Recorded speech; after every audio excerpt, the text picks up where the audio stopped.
एहतशामुल हक साहब, आप इस सूरत हाल को कैसे देख रहे हैं? सुहेल आफरीदी की जानिब से जिस तरह की ज़बान इस्तेमाल की गई है उस पर भी इलेक्शन कमीशन ने नोटिस ले लिया है। क्या ये तर्ज अमल PTI को मज़ीद नुकसान पहुँचाएगा क्योंकि PTI ऑलरेडी मुश्किलात में है?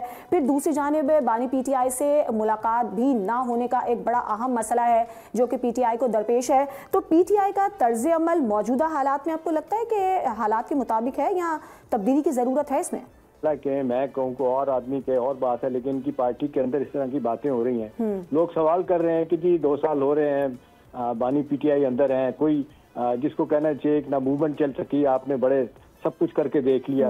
असल वजह यह है कि इनके इख्तलाफात हैं, पार्टी को हाईजैक किया हुआ है वकीलों ने, जो पॉलिटिकल लोग हैं उनकी बात सुनी नहीं जाती, नतीजतन मामला खराब हो रहे हैं। अभी KP आप देख लें, 13.5 साल से इनकी हुकूमत है, वहाँ पे जेलिया का काम नहीं हुआ, वहाँ पे कोई यूनिवर्सिटी नहीं बनी, आपने देखा इसके कोई मेडिकल कॉलेज को अस्पताल नहीं बन पाया। तो वो लोग यही सवाल कर रहे हैं कि जो पैसा है वो करप्शन की कहानी है।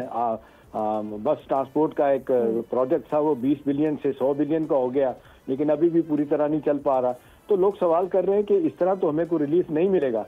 हम ये जो कन्फ्रंटेशन की पॉलिसी लेके चले हैं इससे हमें नुकसान होगा। अभी देखें बैरिस्टर गौहर कह चुके हैं, उनकी कोई बात नहीं सुनता।